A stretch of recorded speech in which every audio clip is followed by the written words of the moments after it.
Hello, and welcome to ohmTown.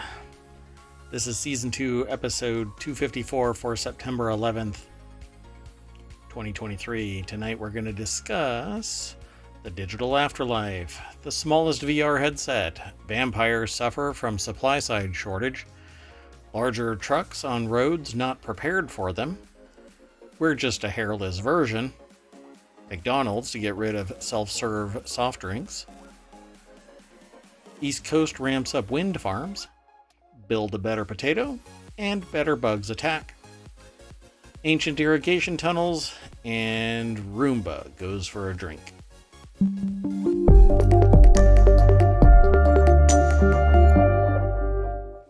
Hello. Let me turn this background music up a little bit. There we go. That sounds pretty good. So, I am Mayor Watt, as usual. That is ohmTown up there, and right above me is the AI that keeps me in check. Hello, AI. Hello, Mayor Watt, and good evening, ohmTown citizens. That's right. Hello, everybody. If you don't know, if you're just stumbling into the channel, or you're watching this over on YouTube, or downloading the podcast, or hanging out in the Discord, or going over to the Patreon, which is there and functional, but any donation that you do there, any support that you provide there is for everything that is ohmTown. There's no special consideration at this point, because I don't run a lot of ads anywhere. I'm not an affiliate where I have to run ads or have control over ads. I have zero control over ads. But if you become a citizen of ohmTown, then you have access to everything that we have access to, including making it possible for you to catalog your links so you can save them or hide them. All of these thousands upon thousands of headlines, little snippet of information, and then this show. And then it's over on YouTube and a podcast. So you can get it everywhere. Just sign up, become a citizen of ohmTown, and then come and hang out every day, 9 p.m. Eastern, here on Twitch. So twitch.tv/ohmTown. Would love to have more people hanging out in chat, discussing the various bits of news. The motto for ohmTown is, when you're there, you're home. ohmTown, get it? ohmTown. ohmTown, yeah. And it's all the news without the noise. There's usually, you have to sift through a lot of fluff and other stuff on many a news site.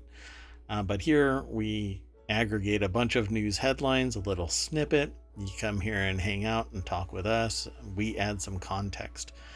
But it's really just some snark, maybe a little soapboxing, whole lot of discussion.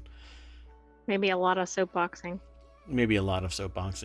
But it's about an hour of news. Sometimes we push it into 2 hours, depending on how much soapboxing is involved and if there's a lot of discussion in chat. But the last couple of days, I've reduced it from 12 to 10. And we spend some time doing these 10 articles. So why don't we get into the very first of our articles? Sound good? Sounds great. Sounds good. The Digital Afterlife. So the article's over in a channel that's over on ohmTown.com. All of the channels that we talk about, there's 50 of them. That's over at ohmTown.com. I'm looking for a host or co-host for these channels. And they will eventually be brought to Twitch and over to YouTube and as a podcast, all under the ohmTown.com umbrella. So get in touch with Mayor Watt. Send an email to mayor@ohmTown.com if you're interested in this. So this article over in ohmTown Daily is titled, I used a company to see what my digital afterlife would look like. As a 27-year-old, I found it difficult but cathartic experience to safeguard my online legacy. Now, Business Insider has a knack for having essays as titles. This is Yes, an they essay. do. Yeah. So, online platforms purging inactive accounts made the author worry about the digital afterlife. Digital legacy tools such as My Wishes give you some control over your online presence after death. They used to plan their digital afterlife and found they used it, My Wishes, to plan their digital afterlife and found the experience both difficult and cathartic. I would find it extremely difficult because it would be damn near impossible for me to account for my carbon footprint. I should say digital footprint. Um, However, does this not sound familiar to a project that I started? Do you remember? So, No. so I have been and had been in the startup community um, for many years in a bygone age. And one of the projects that I actually spun up was not identical because the scope has changed. What the capabilities of My Wishes are has changed, but it was basically My Wishes, where it was your, lack of a better term, your digital gravesite. It contained all of the information that linked you to all of your various other profiles, um, and the idea was to centralize so that if anybody wanted to know about you, you could follow links that are embedded in this one site, and the site was there in perpetuity. It You didn't have to pay rent, you didn't have to pay for it. It was basically uh, a way for somebody to always have a location for all of their digital footprints. Um, Now, things have grown dramatically on the internet since this initial idea. My Wishes probably goes well beyond it. I haven't looked at it yet. I know that this was coming, but we typically don't do research on the articles because we have some experience in it. Just like I'm telling you this anecdotal story about how I actually had a fledgling service similar to My Wishes 30 years ago. So let's go take a look at Business Insider. And Kai Zhang Tao is the author of this, or Tio. The deck statement says to be played in the event that I go before you do. Kai's final goodbye. And this is cathartic. They actually changed the title. The one that was aggregated is different. It says what planning my digital afterlife at age 27 taught me about my millennial FOMO, fear of missing out. Which is if there's a headline about a digital afterlife that is more Gen X, I don't know what is. That might be Zoomer, actually. Yeah, I don't think that's really Gen X. That's more Zoomer, I guess. FOMO. At this stage of the game, referring to your digital afterlife might be. Maybe young Gen X. Yeah, maybe. I don't know. So they use the service called My Wishes to plan their digital afterlife. And let me see if I can stay on board. I mean, it's only 10 links, for crying out loud, Merwat. I think maybe you can stick to posting those in the discussion board and into the chat over on Twitch. You think? Maybe? Well, If I'm history not shows sure. anything, probably not. So they said, today as platforms increasingly reckon with the inevitability that dead accounts will eventually outnumber those of the living, digital legacy companies have emerged to fill the gap. Well, I don't know if you know this, oh great AI, but companies are recycling abandoned accounts. So Facebook I purges. didn't know that, but they seem to be getting rid of dead accounts, so I guess that's why. Yep. Or outright taking them because they want them. See the site formerly known as Twitter. So, having spent most of their life documenting their thoughts, feelings, and experiences online, they want a digital legacy passed on rather than forever blocked off. Few digital platforms, Apple, Meta, Google, offer provisions for passing on and memorializing accounts, but recently X, formerly known as Twitter, also the asshat of the internet, was called out by grieving relatives for purging accounts belonging to their dead loved ones. But what do you expect from what I think is a sociopath? Now, I'm not a doctor, just my opinion, but hey, if the shoe fits, if it quacks like a duck, it's a freaking duck. Anyway, they mentioned password manager tools, so I can hand over a single password to somebody. They have access to all of the passwords, but really, the problem is that these are the equivalent of journals or records or movies or notes or everything that you would normally find in somebody's room after they pass away, or in a closet in the house or in the garage. All of this life is now nothing but ones and zeros on some service. And when somebody passes away, it stagnates and then eventually it gets purged. Or somebody doesn't even know about it. So a site like this allows someone to track all of it. So they tried UK-based My Wishes, a free digital legacy tool, so that they could leave detailed notes about their digital accounts for their loved ones.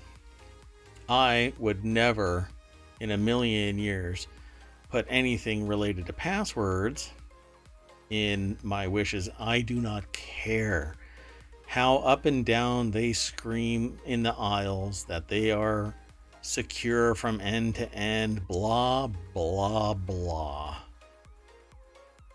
I would rather just have my master password stashed on a piece of paper inside my living will.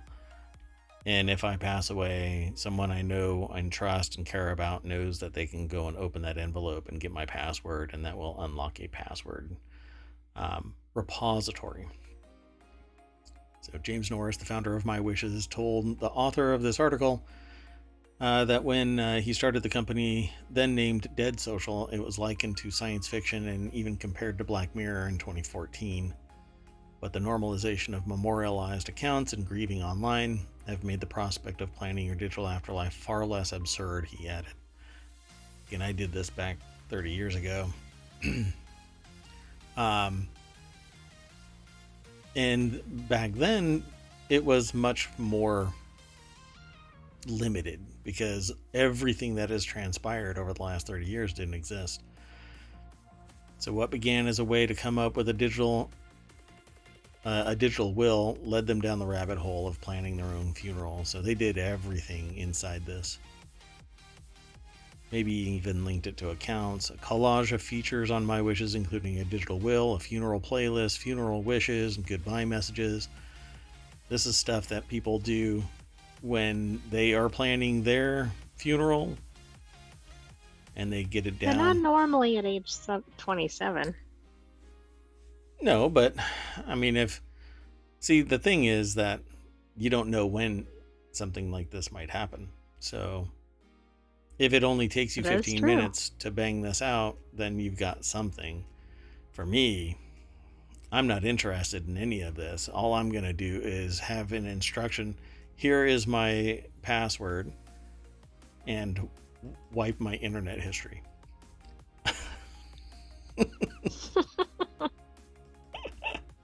As for where I want to be buried, I've already told other people about this. Just turn me, cremate me, turn me into a bench, and put me on a hill somewhere, so at least I'm useful. And yes, I do realize that people will be sitting on me, but it'll be my last laugh. Ha ha ha. I'm touching your butt. Anyway, Saying goodbye was the hardest, but most cathartic part at 27. It's surreal. It has to be surreal because I can't imagine doing this. Um, Yeah, I can't imagine just having any sense of, I guess, mortality at that age, but yeah, yeah. I mean, I'm way past 27 and I'm not even considering doing this. Um, so they go into great detail talking about this. So I would suggest going and checking it out because I can't impart upon you um, the emotion that this would be bringing up in you as you witness somebody at age 27 discussing their immortality. I find it very fascinating that they're big enough to go and do that. I'm surrounded by people that are around this person's age on the regular, and I can't imagine any of them in the last 25 years being this forward looking of to the nature of our mortality. So, quite fascinating exercise in what's going on in somebody's mind. But I find it also interesting that there is a service still out there. Maybe because when I started it, there wasn't much to envision as your grave marker. Nowadays, our digital footprint is just massive. So, quite interesting. Let's keep on going. We've spent quite a bit of time on this article, and I think that you'll enjoy it if you go over and check it out. It's quite a bit longer than what we've talked about, so I hope that you enjoy it, and maybe you will go through this cathartic experience. Come back and talk to us about it. Come on. So the next article is over in Warcrafters. The world's smallest VR headset is finally shipping out pre-orders in the US. There's been a lot of prototyping and beta testing and discussion. But the article here says, as someone who's recently become a VR convert, the one big complaint that they have, along with other VR users, the headset's weight can keep them from gaming for long periods. My problem is the cable. Anyway, the article continues. Big Screen aims to solve this problem by releasing Beyond, a pair of lightweight, compact VR glasses that look like sci-fi goggles straight out of Cyberpunk 2077. Yeah, pretty near that. at least not like swim goggles.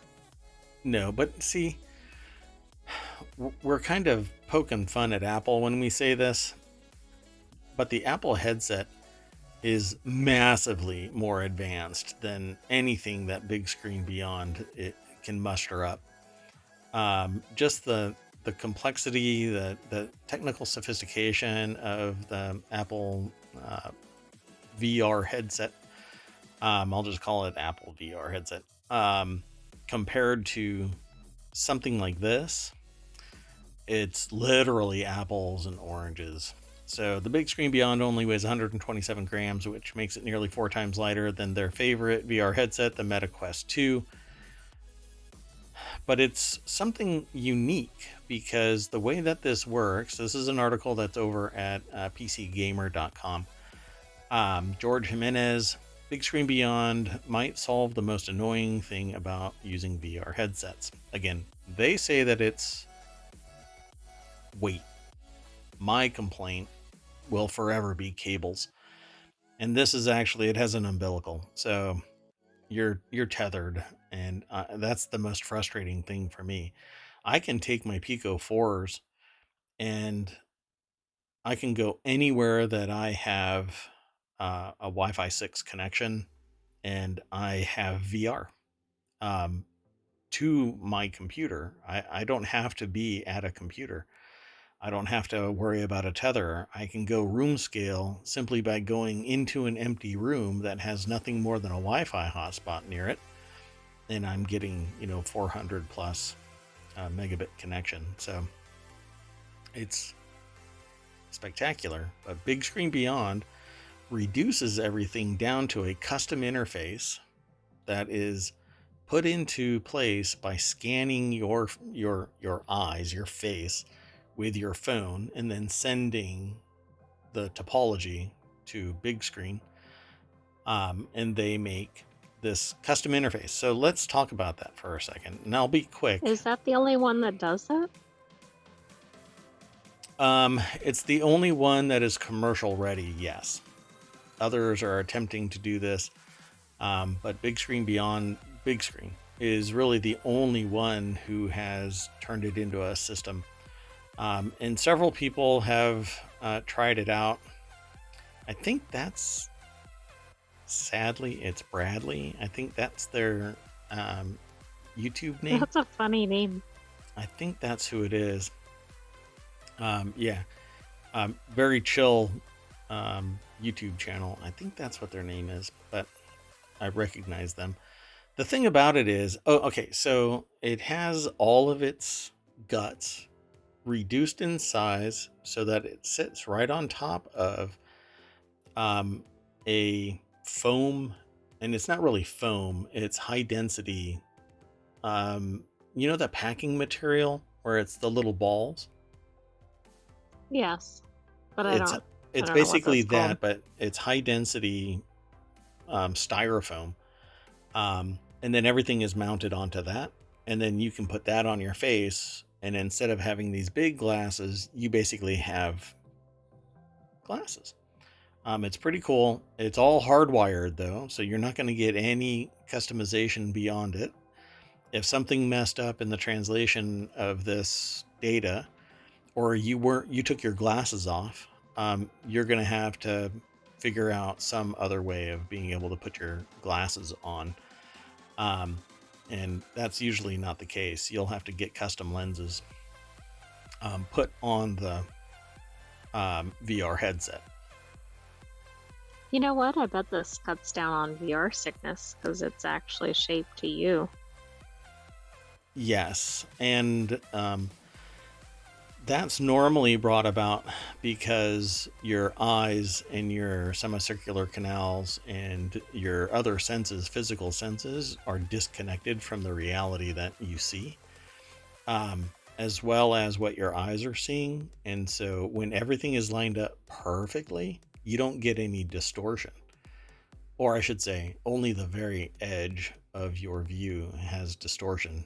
But when it's custom fitted, when you turn your head versus looking up in the corner, it's all minimized. All of the variables are minimized. So it turns out being pretty damn good when people see it. Very high resolution lenses, fast enough refresh rate. It's at 90 hertz. They could probably push it to 120 hertz with software. The only thing is that this is $1,000 and has zero customization after it's been created and accepted. Well, and you can't share the headset with anybody. Correct. I mean, you can if you don't mind the possibility that you might get light leak, and other topological issues, right? Like it'll sit harder on the bridge of your nose or something like that. But this is pretty cool. I want this, but I don't know if I'm ready for going back to a cable. I don't think you are, because you always espouse wireless VR. Yeah, and there isn't much more to this article, but there is a video in here where Big Screen Beyond says that it's now shipping, or Big Screen is now saying that they're shipping the Beyond. And that's it. Let's keep on going. Of course, if you have questions or you want to say something, of course, the AI can always barge in. The next article is over in the mobile channel, Red Cross, weather, travel contributing to blood shortage. This is why I titled this segment, Vampires Suffer from Supply Side Shortage. The organization said the best title for the episode. Okay, we'll do that.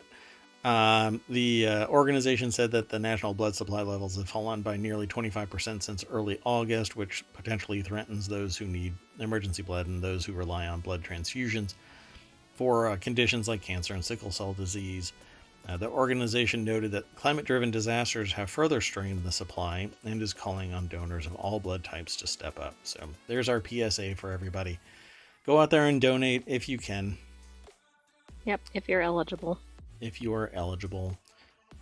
There's testing and whatnot, and if you are clear, maybe if you don't even know, you may find out that you have an exotic blood type, and then not only are you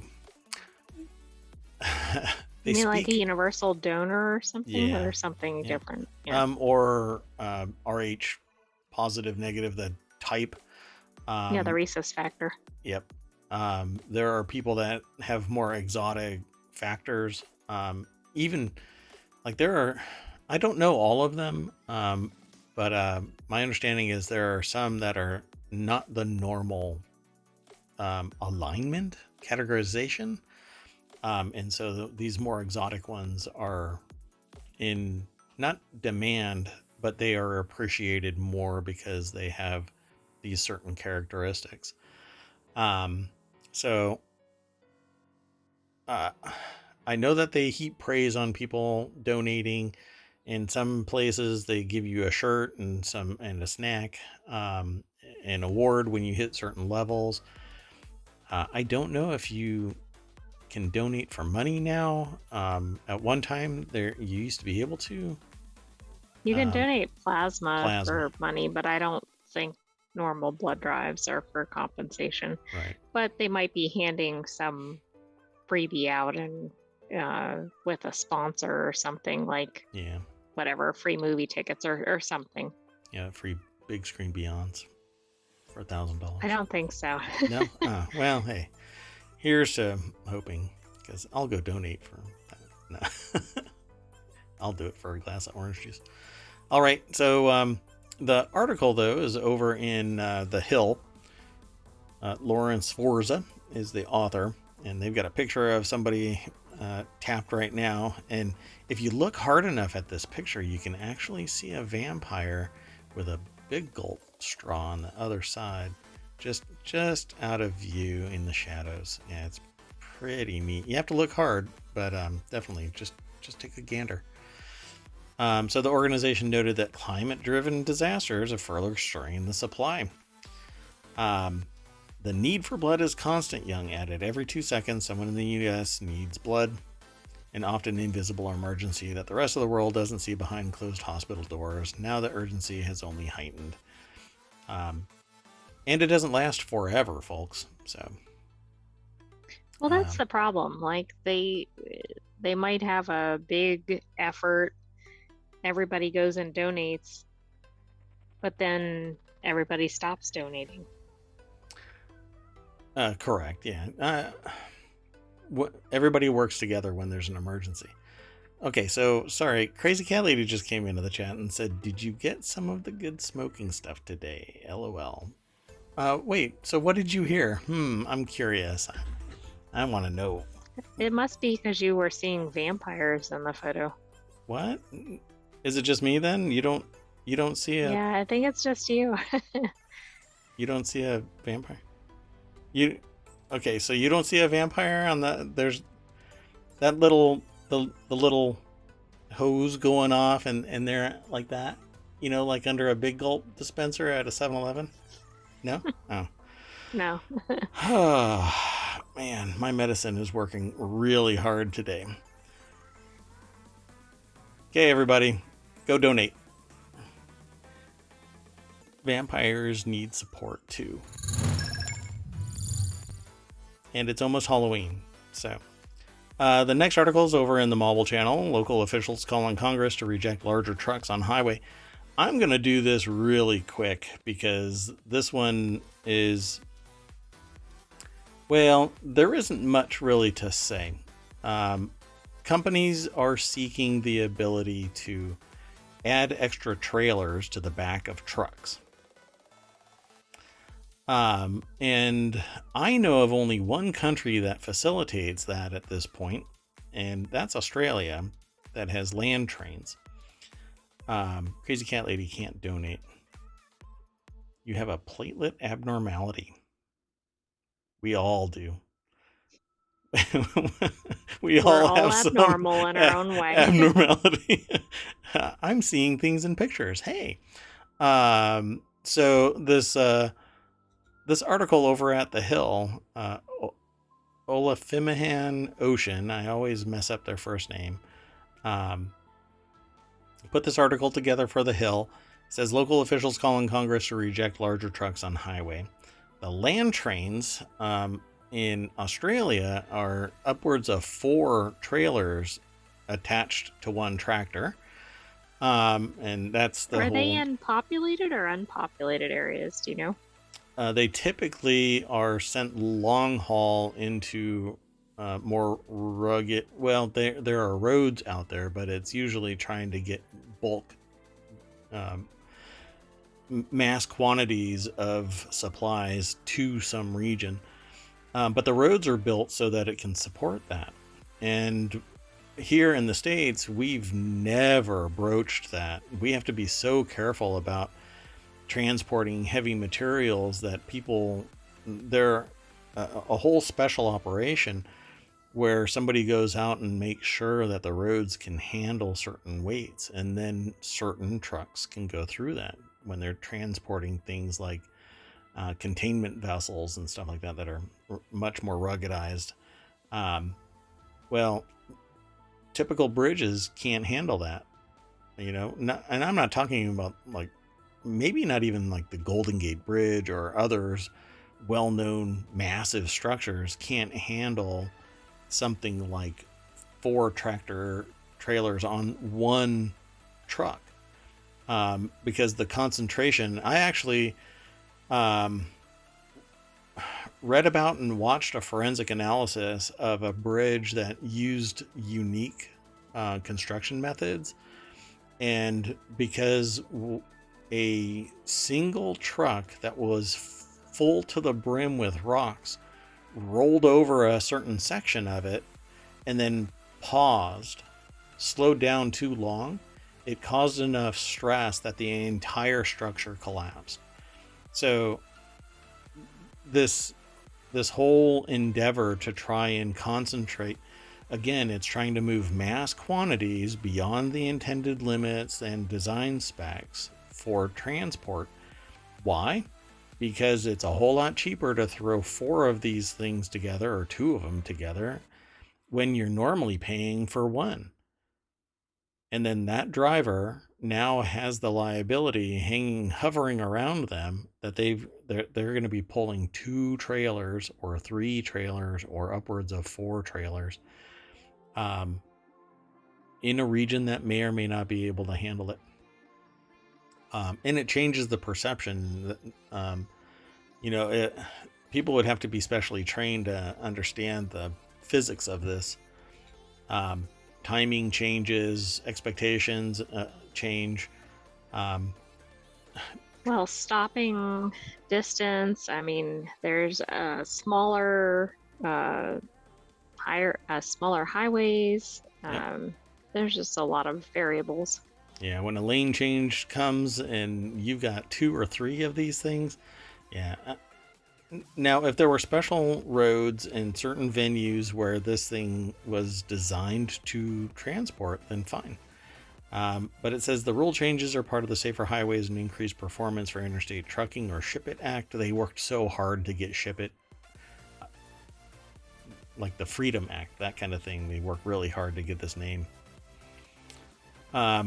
Crazy Cat Lady says toll tows a tractor and trailer. So imagine the large wrecker plus the truck and trailer. Yeah. So I know that toll sometimes tells us about having to go out and he drives a wrecker sometimes he goes and saves people who do derpy things. And so he has said that, sometimes it's a hot mess out there. Hasn't gone into great detail, but I can imagine him trying to go out and haul something like 2 or 3 or 4 trailers behind a truck. I mean, Right, I imagine it's challenging enough with one. and if you go to YouTube, you can actually watch people. There's businesses out there that record saving trucks and other things, where a flood has swept them into a gully and now they're up to their eyeballs in mud. Um, so when it happens, it's going to be more catastrophic than if it was just one. They're a little bit more nimble. Maybe the driver can get out safer because it's a little bit lighter and it's not so catastrophic. Um, Plus, the roads just can't handle that much concentrated weight in that one area. I mean, it makes a significant difference, um, for a road underlayment to be properly prepared, um, coming from experience. The wrong vehicle on an unprepared blacktop means that it's going to sink. And our roads just aren't designed for that much weight, that concentrated in a small amount of space. So one recent study found that more than 72,000 local bridges across the country would be at risk by 91,000-pound trucks, the current weight limit being debated in Congress. It's also been found that costs to replace those bridges would be more than $60 billion, with local governments noting current legislation includes no additional funding for infrastructure.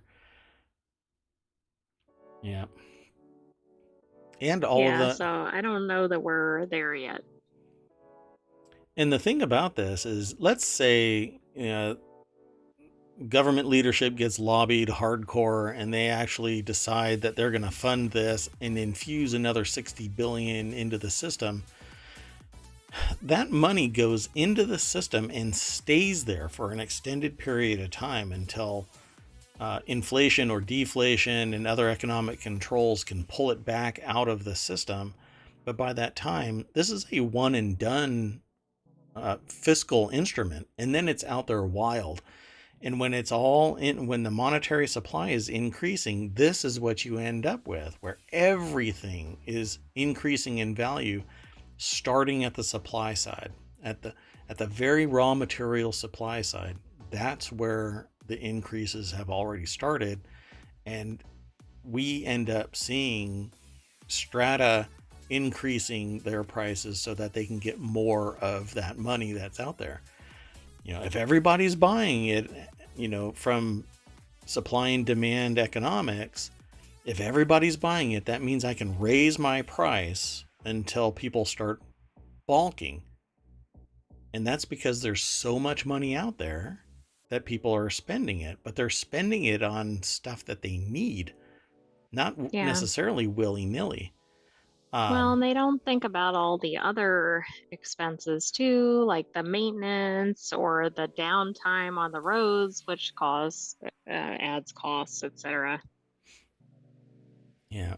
So the letter that they're talking about in this article concludes with, on behalf of America's local communities and our residents, we ask that you oppose any legislation that would allow any increase to truck length or weight. And frankly, I have to agree. I don't think that it's wise to add 2 or 3. We don't have the infrastructure for it. And they're talking about just the bridges. I think it goes way beyond that. But I don't have the raw data here for me to parse to, prove 2 trucks sitting next to each other.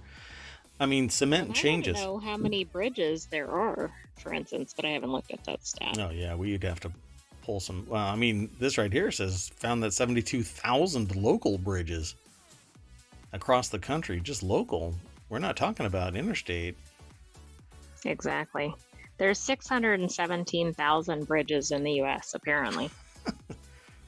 Interesting. So 10%, over 10% of the bridges would be at risk by 91,000-pound trucks. Which, if you're in one of those communities and you travel over them every day, you might be a little concerned.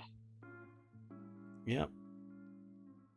Yeah, something as simple. Well, that one truck caught fire and caused the on the bridge to I-95. collapse. Yeah, on 95 caused it to Well, collapse. and that's on a major interstate too. So, Yeah, I mean, that that's one didn't even a count. arguably equipped for something like that, whereas maybe like a little one-lane highway bridge, obviously not.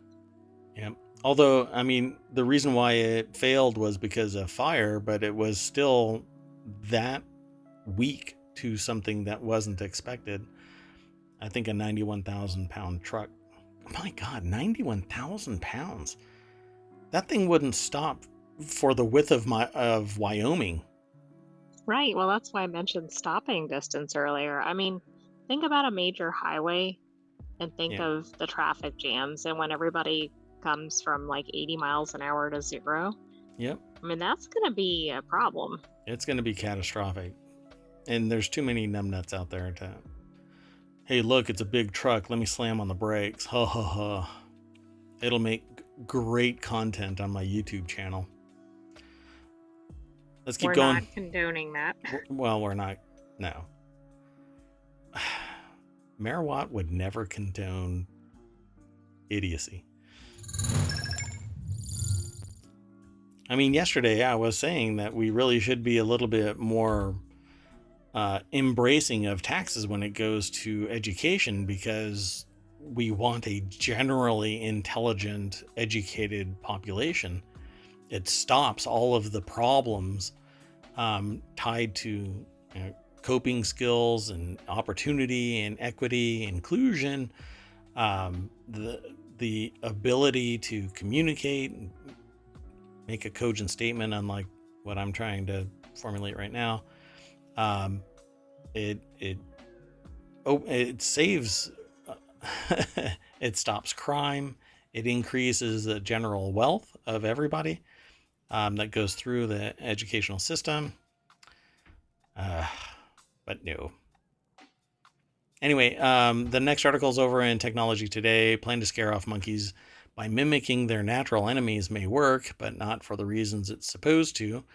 This article is really convoluted. I had to take a look at it because of the source, which is phys.org. Isabel Catherine Winder over at The Conversation put the article together, and I'll have to summarize this really quick because it isn't overt and easy to understand in terms of what they're trying to say. But so it says municipal council strategy to hire humans to imitate langur monkeys and scare off the macaques. The langur is traditionally believed to frighten macaques as they're supposedly natural enemies. It may work, but not for the reason it's supposed to. So they're not talking about bringing in langurs. Okay. Oh, I thought they were. Well, they're going to hire humans to imitate langur monkeys to scare off macaques. And the reason why they're going to do this isn't because langurs are the traditional enemy of macaques. They're hiring humans because they can approximate a langur monkey by dressing up more like a langur monkey and then going after the macaques with a stick and shoo, go away. So, because a langur will just sit there on a branch and not do anything, but they need active, Like discouragement. Correct. Because what's happening is these macaques and other, let's see if I can get down to it here. So why might a monkey mimic scare a macaque? It's not just that it's a mimic, it's that it's an active mimic that's going to dissuade these macaques from coming into populated areas. But what's been happening is they're learning, because humans are interacting with them, that they can go and steal things from humans and assault them, accost them, to get something of value from these humans, and then they'll come back and they'll go, I'll give you my phone. I'll give you your phone back if you give me food. And so they hold hostage whatever they can get off of a human. which I find hilarious and Yeah, scary. I mean, exactly. It's like they're evolving. Yep. Planet of the Apes was a documentary, folks, and we're on the cusp of seeing it happen again as we, keep on oozing into the wild. Um, we are interacting with these animals, and they are learning what we cherish is of value, and so they go and scoop them up. I'm waiting for other incidents where it's a little bit more violent, a little bit messier. Not that I doom scroll through the internet. I absolutely do not. I actually don't even like talking about that kind of stuff. And but I can see that maybe this will actually happen if there's not something a little more aggressive. But we keep oozing into the natural wilds. So they're coming into the human space because we're pushing into theirs. New Delhi's monkey mimics carry sticks. Their langur calls are described as ear-piercing screeches. Langur noises are already loud, and the mimics make them louder to maximize their effect. Taking the job seriously means working to cultivate fear so the effect doesn't wear off. Being chased by a shouting, stick-wielding human is probably much scarier than seeing a langur because it'll just sit out there. The cutouts may be still and silent, but are associated with these scary humans who macaques may see placing the cutouts. So these are probably intimidating as reminders of the monkey mimics themselves. So they have these little cutouts, they place them out there, they whack the stick around and screech like a langur, and then the macaques run away. The only problem there is you build a better mousetrap and you're going to get smarter mice showing up. So Yeah, that is true. the first time a macaque within line of sight of other macaques runs over and whacks a langur and knocks over the cutout, all bets are off. They all watch, they all learn, and then they all follow suit. Or if a macaque like fights the human langur and Wins. I don't know, like that's not going to go very well, I think, and Right. it's going to be interesting. But the other thing I was thinking is, if somebody asks somebody what they do for a job, this is definitely a different one. I'm a monkey mimic. By the way, macaques are the ones I believe was the one that was at the heart of the photograph copyright, where the I think macaque so. took a selfie, and it ended up being a copyright issue. Quite fascinating. So I guess they're pretty photogenic. All right, let's keep going. We've got a bunch of other articles to talk about. This next article is over in ohmTown Daily.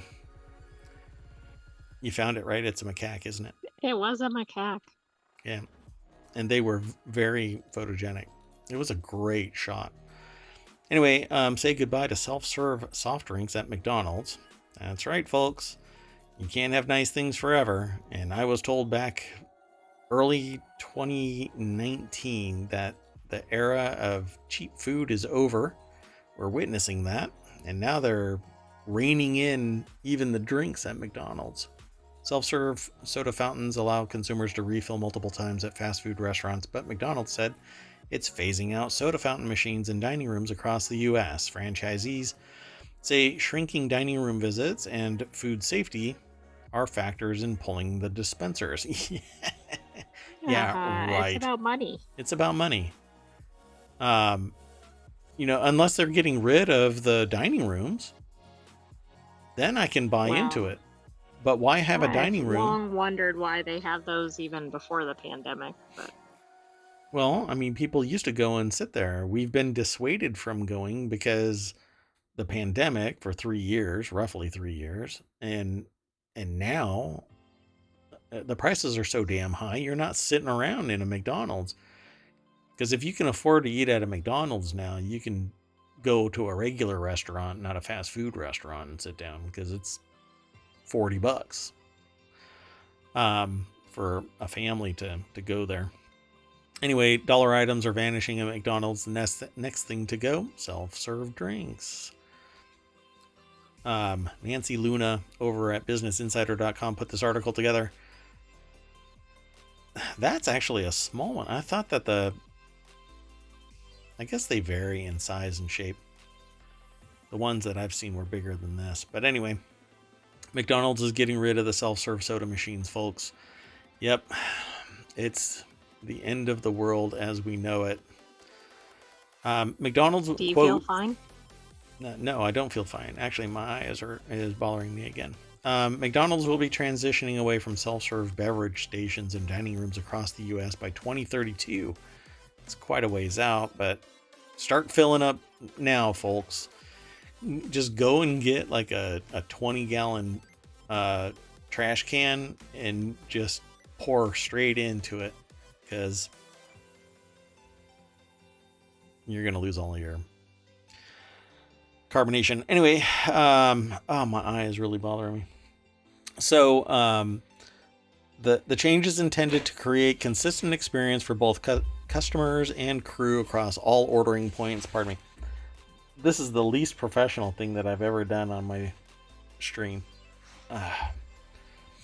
But something's in my eye. And we show you how the sausage is made, even if I can't see. The change is intended to create consistent experience for both customers and crew across all ordering points, whether that's McDelivery, the app, kiosk, drive-through, or in-restaurant. This has nothing to do with consistency. Consistent experience. It's about saving money. They don't want somebody getting 5 refills. God. What would you call this? This isn't patronizing. This is an insult to anybody who has any level of intelligence, for crying out loud. Anyway, at a remodeled McDonald's in Orange, California, the self-serve beverage station has already been removed. Customers at that store must ask for refills at the counter. I would guess that it's already cut down on the refills. Yep. A little bit of friction stops somebody from interacting. They'd rather just get their large and get the hell out of there. The crew pour system, which actually will use automated beverage systems to mechanically fill drink orders, minimizes human contact. Yeah, because they're not going to bother with the refill anymore. They're just going to leave. And this is all about a price point. So, yeah, that's so insulting to say that. Anyway, I doubt that I'll ever get sponsored by McDonald's, so I don't care if they're mad at me for saying that. Okay, let's keep on going. Next article's over in Technology Today. As U.S. East Coast ramps up offshore wind power projects, much remains unknown. This is a AP article over at apnews.com. Okay, so what's been happening is that they're starting to spin up more and more wind farms off the coast. It says we don't have the science to know what the impact will be, because there's been a lot of odd discoveries, like it's changing how birds interact. Birds are getting hit by the blades. Fish end up down here at the pylons. Storms come in. Now the nature of storms is changing. The structure may not be resilient enough to withstand the weather changes, the new conditions. So far, 4 offshore wind projects have been approved by the federal government for the East Coast. According to the American Clean Power Association, Vineyard Wind will place 62 turbines about 15 miles off Martha's Vineyard, generating enough electricity to power 400,000 homes. Sounds pretty good. Down towards the end of the article's first segment here, it says, all this is happening so fast, said Greg Kudnick, a recreational fisherman, bait and tackle shop owner, and party boat captain from Ship Bottom, New Jersey, which is just an awesome name for a coastal. It sounds like it's part of SpongeBob SquarePants to me. Yep. Science takes time, it says. A joint study in March by 2 federal scientific agencies and commercial fisher industry documents numerous impacts that offshore wind power generates could have on fish and marine mammals, including noise, vibration, electromagnetic fields, heat transfer that could alter the environment. Like numerous existing studies, the report pointed out the complexities of how the structures and cables might interact with marine life. For instance, turbines can attract some fish and repel others. We already know that noise impacts animals that interact well with sound, and loud noises or other noises at conflicting frequencies can cause them to deviate their behavior. The March study said that large underwater platforms are rapidly colonized by smaller bottom-dwelling marine life, including shellfish and crabs, which in turn attract larger predators like black sea bass. At the same time, cloudy water from turbine operations, noise, vibrations, electromagnetic fields could also make species leave an area. So we're going to be disrupting the natural order of things. But this is something that I've talked about time and time again. We short circuit nature with science, and we try to do it in a way that it benefits humans and mitigates well. Let me pause myself there. We don't necessarily care what it does to nature as long as the human benefits. Nowadays, though, a lot of people that are impacting nature and trying to benefit humanity are also conscious of that nature, and so they try to limit oversight and other things, other social projects, try to mitigate the damage or at least provide oversight so that it doesn't cause too much harm. But we just don't know. And we can move a whole lot faster than nature. We can't get out of its way when a hurricane comes, but we have spent our entire industrial age moving the needle on the temperature of this planet. So when nature does catch up, it's in the form of water rising, increased erosion, increased temperatures, plants dying, hurricanes forming in rapid succession or spinning up to Cat 5 in 24 hours, earthquakes in regions because we do fracking, and nobody's ever heard of an earthquake happening until they realize that it's caused by fracking. Anyway, humans short circuit the natural order of things with science, and it's supposed to benefit humans, but we might be standing in our own way, causing a great problem in the future while saying we've got the greatest life now. So we might be painting ourselves into a corner here. Well, we often do, right? Yeah. I think the intent of this is good, but we don't have enough of an idea what will happen because of it. True. Yeah. So, the article goes into greater detail. I would urge you to just go over and check it out. I've summarized a lot of what it says, but it always goes into greater detail. And, somebody talking about the news can't possibly summarize it, entirely. But if you've been coming here and listening to the show, what I've said in the past applies here as well, right? Like electromagnetic fields are messing up animals, water temperature. I said earlier that animals are fish and other critters are aggregating to the pylons themselves. It changes the natural order of things. And this is just another bit of that data that says this is what happens. Nature and the world will continue because it doesn't care. It just adapts, and some animals overcome and others die off entirely. And eventually, if we don't change our ways, humans will be the ones that ultimately pay the price, because we are messing with stuff we don't fully understand until it's too late, and then we react. New Jersey's commercial fishing industry had nearly 690 million in sales in 2020, not including imports.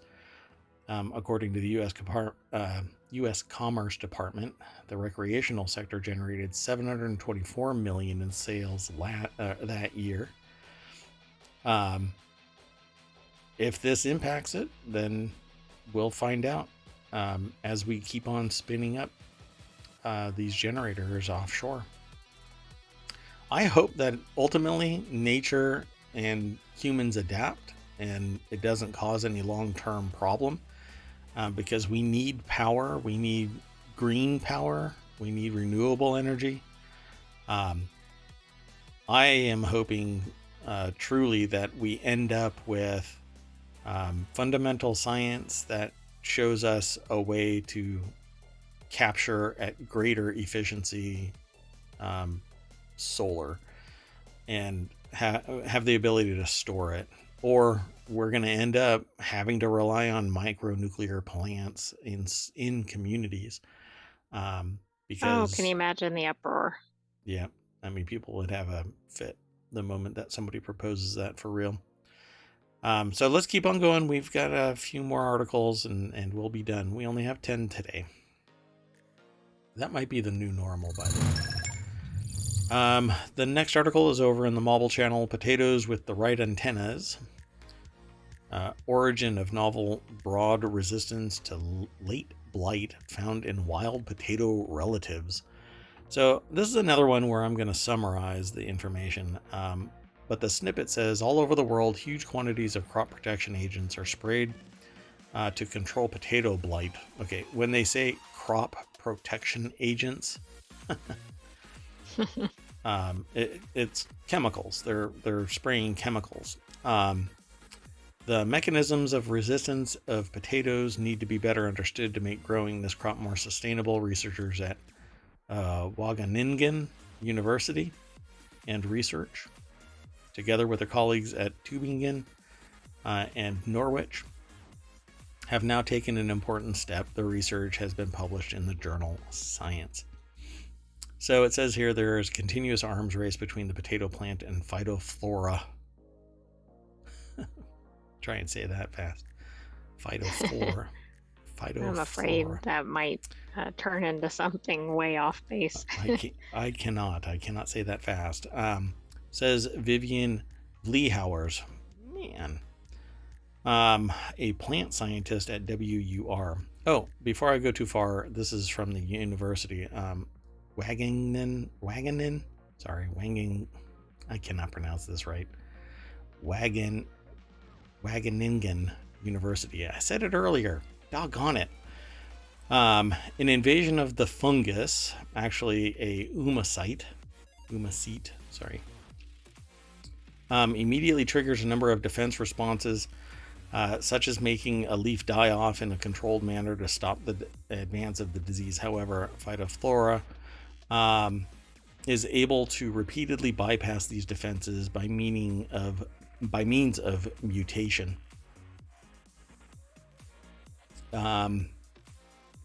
Sorry, let me do something real quick. So, to defend itself, the first thing that the plant has to do is recognize the pathogen. The plant has receptors for this, kind of antennas. These bind to tiny pieces of phytophthora protein, which is the signal that something is wrong. This is when the defense responses kick in, so it's very important that the plant can actually detect the disease and has the right receptors in place to activate its defenses. So what they've been able to do is build up the ability to be more resistant to this phytophthora. Now, it's happened in the past, and the potatoes that exist today are more robust than the potatoes of yesteryear, like the potato famine in Ireland. But it's still susceptible, and it mutates fast enough that it's still causing concern. So they say this insight into the type of receptors and more will undoubtedly follow. paves the way for the sustainable potato in the future. This plant will have specific resistance genes as well as enhanced general defensive responses. And then the final paragraph says, before today, breeders focused on R genes. However, the resistance they offer is constantly being thwarted. By studying how wild potato species survive in the environment where they are constantly assailed by diseases, we can discover what mechanisms they use and then introduce those mechanisms to their own potato varieties. There are some countries that prohibit the cultivation of genetically modified plants. So those will end up being the hot spot, or they will be the ones where the newest discovery is made for a resistant gene that could be promoted into other genetically modified plants, because nature will find a way. Or there's going to be some interesting importing and exporting. Yep. Yeah, the I black was market expecting export. to hear more about the antenna on the potatoes. Well, I mean, it's just receptors, and so that's the nuts and bolts of it. They don't have a picture, I don't think. They have this. It says a late blight pathogen on a leaf, but I don't think that they have any other pictures in this article. At least I don't see them on my feed. So unfortunately, I can't tell you what it looks like. That's okay. We'll end up coming back to this at a later date, I'm sure. Let's keep going. The next article. Oh, wait. You know what? Before I go too far, I want to throw this into chat. I don't think I did. Doot. This is the next article. And that article is titled, it's in the Mobile channel, Investigating Ancient Irrigation Tunnels with a Remote Controlled Car. In ancient times, the desert of the Udra region in Jordan was transformed into a green oasis. Its intricate network of underground water channels are part of an ancient system of water management, storing water and preventing loss through evaporation. I find this amazing. Leiden University is the source over at phys.org. Archaeologist Mark Dreisen has found a new way to investigate and map these channels, a remote-controlled car, deep under the desert. In 2022, the team started to excavate a 20-meter deep water channel, or I think they call it a cannet, I guess, shaft. Only one of more than 200 shafts that are part of a specific system. Mark Dreesen descended into the shaft, entering the horizontal water channels below. Quote, here I already saw signs that indicate the way of construction, he explains. We want to map this out further by meticulously 3D scanning the shaft and corridors, but after about 30 meters of walking on both sides at the end of the horizontal channel, I came to a closed-off vertical shaft blocking further access. So it actually went down again. How did people create this? I want to know. That is a great question. The amount of engineering. If this is just a portion of it, I'm going to click this button so that we can get at least some idea of it. So this would actually flood at some point, right? It would flood with water. That right there is all cracked mud. So they're going to be running this little bot up and down these channels.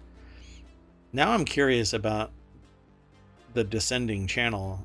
So they walked for 90 feet, 30 meters. On both sides, at the end of the horizontal channel, came a closed-off vertical shaft blocking further access. However, on one side, the barricade was incomplete. They could look partly further into the next segment of the horizontal water channel. However, digging through the debris in the shaft was not without risk of their safety. Therefore, they decided to push the new robot car that they affectionately call QNAT-E through the gap. In August of 2023, the robot car saw its first action. So I'm going to click that. So this thing is not this tiny little shaft going down into the dirt. It looks pretty deep. No, which Um, is kind of what I thought when it was describing it in the article. Now I want to know more, and all this did was kind of tease me into, really wanting to go further, understanding just what was published. What is the expanse of these um, irrigation channels? These seem a little bit bulkier than irrigation channels. Well, right. I mean, it's kind of reminiscent of other structures in the region to me, Yeah, it's 60 feet deep. especially with the vertical channels. I find that really interesting. Yeah, this is just fascinating. People I sat also down just there and find this fascinating as well. I mean, we all know that there was a time when it wasn't desert, but it's just odd thinking about that being in that area. yeah, this is really interesting. Now the first images and videos are coming in, hopefully leading to new insights in regards to the architecture and use of the ancient Kanet system. That once reshaped the desert of the Udra region into a green oasis. There's more at this article, but not much more. But I encourage you to go and check it out. This is pretty fascinating stuff. I love this stuff. Um, but I will end up going down a rabbit hole, not unlike a 60-foot deep water channel for irrigation. Yeah. Let me move on to the next and final article. This next article is in the Wanted channel. Top-end Roomba can now refill itself with water via furniture-sized dock. iRobot has even more new robots to take a look at. This week, it's refreshing the top-of-the-line lineup with the Roomba Combo J9 Plus, which rolls off the tongue in marketing speak, which comes in at $1,400. I had no idea they were this expensive, although it does say it's a top end one. But Yeah, $1,400. Come on. Just like Combo J7 Plus is a vacuum with a mop pad mounted on a swing arm setup in mop mode. I guess this is kind of, I thought it used to be called the Scuba, the Roomba Scuba. I thought that's what it was called, because it's like for hardwood floors. In mop mode, the pad swings under the robot and drags across the floor when it's in vacuum. When it's time to vacuum the carpet, rather than lifting the pad only a few millimeters and potentially dragging it across the carpet, I guess it has the ability to go and dock and like fill itself back up with water. The do-it-all dock has a faux wood top, making it look like a small table. This is the picture of it. And this guy just comes waddling back up, backs into this.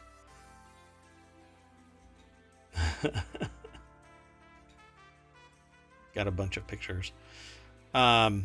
So in mop mode, the pad swings under the robot and drags across the floor when it's time to vacuum the carpet. Rather than lifting the pad only a few millimeters and potentially dragging it across the carpet, the whole pad swings around to the top of the robot and looks like a racing spoiler. The upgrade to the J9 Plus involves a new dock that can refill the robot's water tank, and a smart scrub feature that does a better job of mopping. So it's a tiny little table. Like Dobby the house elf would sit next to that and put his coffee I know, cup on it. isn't that a weird thing to feature? It's just a tiny little thing. It's not as big as I thought.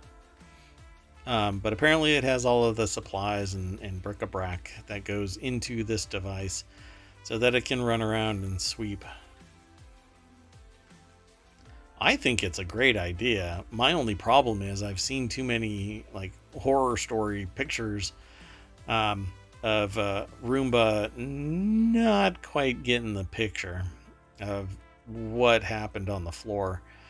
So it says one critical missing feature is that the dock can't clean the mop pad, so you're not quite at maintenance-free mopping yet. The most advanced combo mop bot out there is probably the Roborock Q Revo, which has a dock that can clean the mop pads and has a dryer. After a job, a fancy hair dryer will blast away the mop pads so they don't get smelly from mildew. there is a link in this article to look at the Roborock, but they're not telling the price of the Roborock. So, I mean, did you know you needed a mop bot? I did not know I needed a mop bot for $1,400. Do I need a mop bot? Yeah, I could use that because while I'm running ohmTown, it's out there cleaning. But is the opportunity cost $1,400 worth of?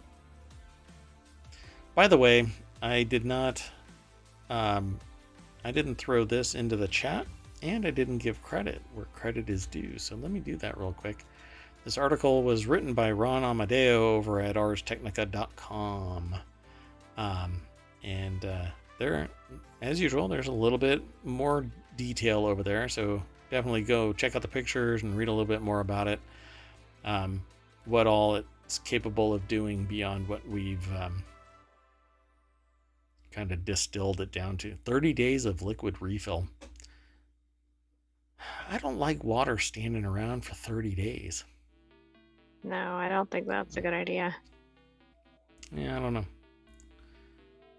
Because water in a container, I mean, air is going in and out of this thing. It doesn't just sit.